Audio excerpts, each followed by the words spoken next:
اور اندر ہی اندر جن چڑیلوں کے خیال سے دل بے قابو تھے۔ یہ کون ہے؟ ایک لڑکے کی گھبرائی ہوئی آواز سنائی دی۔ ہم سب نے اوپر دیکھا۔ جدھر وہ دیکھ رہا تھا وہاں ہمیں ایک آدمی کا سر اور کندھے زمین سے ابھرے ہوئے نظر آئے۔ اس کے بال بکھرے ہوئے تھے، داڑھی بڑھی ہوئی تھی۔ اس نے قمیض پہن رکھی تھی جس میں سے ایک کندھا ننگا نظر آ رہا تھا۔ وہ ہم سے 50 گز دور تھا۔ وہاں سے راستہ اوپر آتا تھا۔ یہی وہ نشیب تھا جس سے لوگ ڈرا کرتے تھے اور دور کا چکر کاٹ کر جاتے تھے۔ ہم اس آدمی کو دیکھتے رہے اور وہ ہمیں دیکھتا رہا۔ ہم سب اس طرح خاموش ہو گئے جیسے وہاں کوئی بھی نہ ہو، ہمارا کوئی کتا نہ بھونکا۔ اگر آپ شہر میں ایسے آدمی کو دیکھیں تو اسے پاگل یا بھکاری سمجھ کر توجہ ہی نہ دیں۔ اس ڈراؤنے ویرانے میں پاگل یا بھکاری نہیں ہو سکتا تھا۔ ہم جوں جوں اسے دیکھتے جاتے تھے اس کی شکل بدلتی ہوئی لگتی تھی۔ جو شاید فریب نظر تھا وہ تو بت بن گیا تھا۔ وہ مسکرایا۔ 50 گز دور سے اس کے دانت صاف دکھائی دیے۔ ہم میں سے کسی نے آہستہ سے کہا، اسے اشارہ کرو آگے آ جائے۔ ہم میں سے کسی نے اشارہ کیا تو وہ اوپر ہوا۔ اب وہ کمر تک دکھائی دینے لگا۔ اس نے ایک بازو آگے کو کیا۔ ہم یہ اشارہ نہ سمجھ سکے۔ میں نے بازو آگے کر کے ہاتھ ہلایا اور میں مسکرایا۔ میں آپ کو سچ بات بتاؤں، میری مسکراہٹ زبردستی کی تھی۔ میں ڈر رہا تھا کہ وہ اور اوپر آیا اور رک گیا۔ اب اس کے پاؤں بھی نظر آ رہے تھے۔ اس نے صرف کرتا پہن رکھا تھا جو پھٹا ہوا تھا۔ کرتا گھٹنوں تک تھا، اس نے نیچے کچھ نہیں پہنا ہوا تھا۔ ہم نے سن رکھا تھا کہ چڑیل انسان کے روپ میں دکھائی دے تو اس کے ہاتھ اور پاؤں الٹے ہوتے ہیں۔ اس کے پاؤں انسانوں کی طرح سیدھے تھے۔ ہم میں سے کسی نے دلیری کی اور بلند آواز سے کہا، انسان ہو تو آگے آ جاؤ، ہمارے ساتھ کھانا کھاؤ۔ اس نے ہاتھ آگے کر کے دائیں بائیں ہلایا۔ ہم نہ سمجھ سکے کہ وہ کیا کہہ رہا ہے۔ ہم نے کتے پٹوں سے پکڑ لیے۔ وہ آہستہ آہستہ آگے آیا اور ہمارے درمیان آ گیا۔ وہ پراٹھوں کو دیکھ رہا تھا۔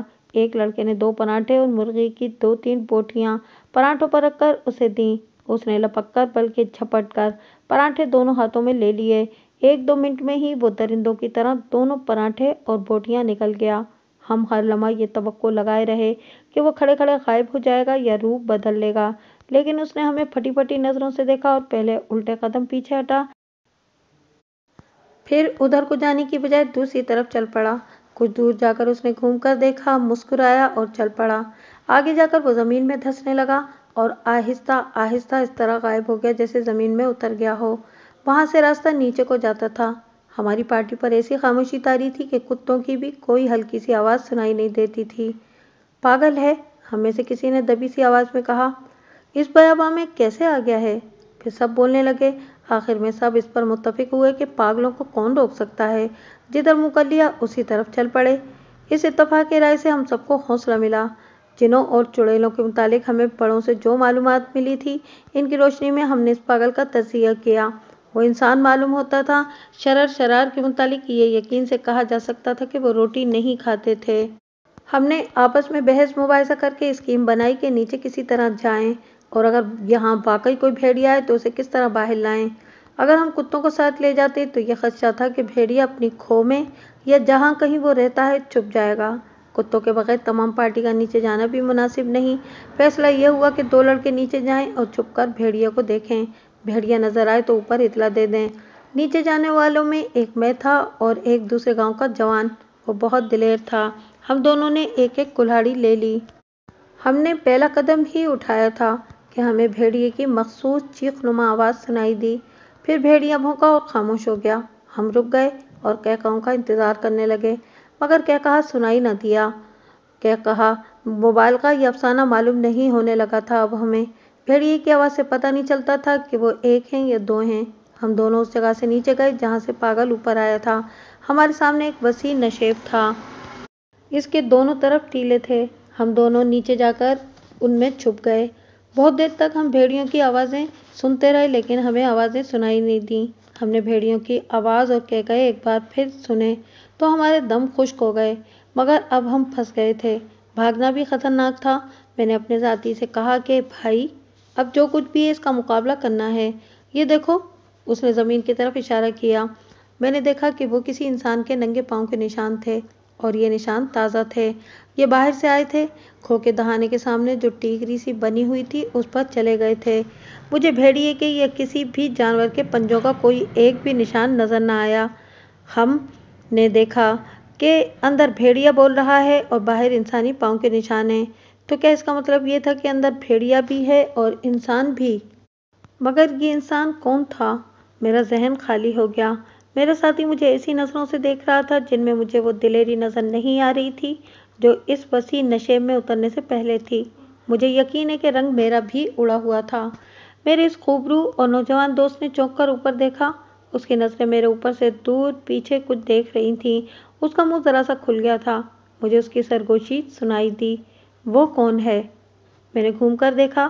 نشیب کی عمودی دیوار جیسی میرے سر پر کھڑی تھی۔ اوپر سے ایک جگہ سے دیوار کٹی ہوئی اور ڈھلان سی بنی ہوئی تھی۔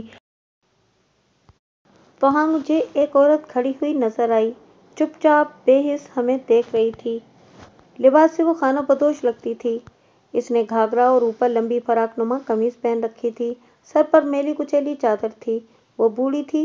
آج کل آپ کو بڑے شہروں کے مضافات میں ایسے خانہ بدوش نظر آتے ہوں گے جو اپنے بنائے ہوئے چھوٹے چھوٹے خیموں میں رہتے ہیں۔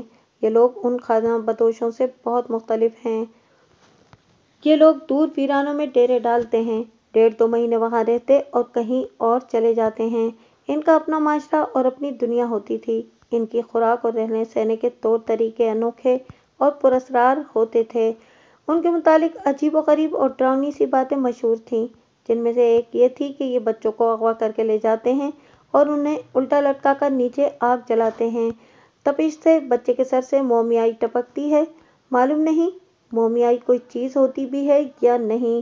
لوگ اسے آب حیات کا درجہ دیتے تھے اور اس کی حیرت انگیز کرامات بیان کرتے تھے۔ جہاں تک مجھے یاد پڑتا ہے میں نے نہ خود مومیائی دیکھی ہے نہ کوئی ایسا آدمی دیکھا ہے جس نے کبھی مومیائی دیکھی ہو۔ ان خانہ بدوشوں کی عورتیں تنومند، جفاکش اور خوبصورت ہوا کرتی تھیں۔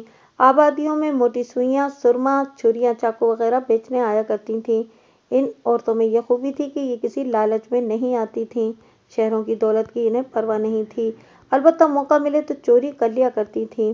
وہ بوڑھی عورت جو اوپر بت کی طرح کھڑی ہمیں دیکھ رہی تھی بلا شک و شبہ خانہ بدوش تھی، مگر جس انداز سے کھڑی ہمیں دیکھ رہی تھی وہ ڈراؤنا تھا۔ وہ بدروح معلوم ہوتی تھی۔ ڈر کی وجہ یہ تھی کہ ماحول ڈراؤنا تھا اور ہم نے بھیڑیے کی آواز کے ساتھ کھو میں انسانی قہقہا سنا تھا۔ یہ عورت بھی انہی اسرار کا ایک حصہ لگتی تھی۔ میں نے اس عورت سے نظریں ہٹا لیں، لیکن کیوں معلوم ہوتا تھا جیسے اس نے مجھے اپنے جادو میں گرفتار کر لیا ہے۔ میں نے کوشش کی کہ اس کی طرف نہ دیکھوں، مگر میری گردن خود ہی پیچھے کو مڑ گئی اور نظریں اوپر اٹھ گئیں۔ وہ بت کی طرح کھڑی رہی۔ بھیڑیے کی آواز ایک بار پھر آئی، لیکن اب یہ قہقہا نہ سنائی دیا۔ سب کو بلا لیتے ہیں، میرے ساتھی نے کہا۔ تم جا کر انہیں بلا لاؤ۔ تمہارا یہاں اکیلا رہنا ٹھیک نہیں، میں نے کہا۔ میں نے ادھر دیکھا جدھر سے ہم نیچے اترے تھے۔ اوپر میرے 2 دوست کھڑے تھے۔ وہ ہمارے لیے پریشان تھے۔ میں اور میرا ساتھی یہ فیصلہ کر کے ادھر چل پڑے کہ کتوں کو لے آتے ہیں، جو ہوگا دیکھا جائے گا۔ میرے کم عقل ذہن نے یہ فیصلہ منظور کر لیا۔ ہم اس طرف دوڑ پڑے اور سامنے جو 2 لڑکے کھڑے تھے انہیں ہاتھوں کے اشاروں سے بلانے لگے۔ وہ پیچھے کو گئے۔ ہم سرکنڈوں تک پہنچے تو ہمیں اپنے کتوں کے بھونکنے کی آوازیں سنائی دینے لگیں۔ کتے اور ہمارے دوست آ رہے تھے۔ میں نے گھوم کر دیکھا، مجھے عورت نظر آئی۔ مجھے خوشی سی ہوئی کہ وہ کوئی خانہ بدوش تھی اور ہمیں دلچسپی سے دیکھ کر چلی گئی ہے۔ 13 کتے اور ہمارے تمام ساتھی دوڑتے ہوئے نیچے آئے۔ سرکنڈوں سے گزرتے ہوئے وہ ہم تک پہنچے۔ ہم نے انہیں بتایا کہ جو کچھ بھی ہے وہ اس کھو میں ہے، اور انہیں بھیڑیے کی آوازوں اور قہقہوں کے متعلق بھی بتایا، اور کہا کہ ہمت ہے تو کتوں کو کھلا چھوڑ دیتے ہیں۔ سامنے والی دیوار کی طرف سے ہم نے دیکھا کہ خانہ بدوش عورت دوڑی چلی آ رہی تھی۔ اس کا رخ اس کھو کی طرف تھا جس کے اندر سے بھیڑیے کی آوازیں اور قہقہے سنائی دیتے تھے۔ ہم نے اپنی رفتار کم کر دی۔ میں جان گیا کہ یہ عورت اوپر سے کسی طرف سے نیچے اتر آئی ہے۔ کسی جگہ ڈھلان تھی جو کھو سے دور تھی، وہ وہاں سے آئی تھی۔ وہ اس چھوٹی سی ٹیکری پر چڑھ گئی جو کھو کے سامنے تھی۔ اس کی پیٹھ کھو کی طرف اور منہ ہماری طرف تھا۔ ہم قریب گئے تو اس نے دونوں بازو پھیلا دیے۔ کتے نہ چھوڑنا، اس نے چلا کر کہا۔ اندر میرا بیٹا ہے، خدا کے لیے یہاں سے چلے جاؤ۔ اس کی آواز رندھیا گئی، بلکہ وہ اس طرح بولنے لگی جیسے بین کر رہی ہو۔ مجھے اس کے تمام الفاظ یاد نہیں رہے۔ وہ ہمیں کہہ رہی تھی کہ ہم کھو کے قریب کتوں کو نہ لے کر آئیں۔ ہم تمام کے تمام نوجوان رک گئے۔ ہم نے یہ بھی سن رکھا تھا کہ جنات لوگوں کو عجیب دھوکہ دیا کرتے ہیں۔ اس عورت کو بھی ہم دھوکہ سمجھنے لگے۔